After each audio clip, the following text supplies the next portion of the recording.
I'm not very close to the nuts and bolts of the local ecosystem, but there feels like a lot of basic plumbing that is not working efficiently. And when I say plumbing, I mean, you see a lot of Pakistani startups registering themselves in Singapore, in other parts of the world. Why are they not doing that in Pakistan? You see a lot of capital controls that make basic things of bringing money into the country, taking money out of the country difficult. That's a barrier. There's so many things that require licenses that take maybe longer than they should. In my mind, there's a lot of basic plumbing that is creating friction in the process that we need to systematically identify and start fixing. I'm sure speak to any entrepreneur, they'll give you 20 of these things. Let's go down to each of these things and start solving them, because a lot of the other work will be done by entrepreneurs and others in the ecosystem. But there are just some things that policy just needs to make easy and enable. So that's probably the first thing that I would focus on.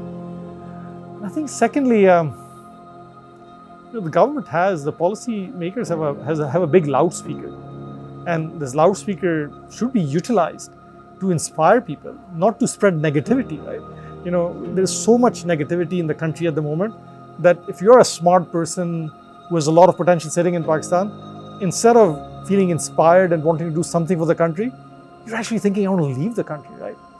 We should figure out how do we use that loudspeaker that our governments and policymakers have to create an inspiring environment for people to feel the passion to remain in Pakistan, to build big things in Pakistan, and to know that these big things can be done and they will have the support to make these big things happen.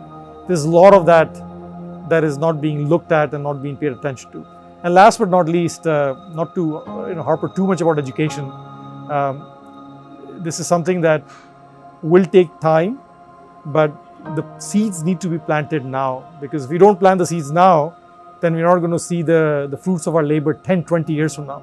So if we want to be in a much better place in 20 years from now, we start planting the seeds today, so that the people that come out of our colleges and come out in the professional environment that can lead large businesses are there for the picking. So let's make sure that we do this with a lot of ambition, with a lot of focus, and make the future of Pakistan secure.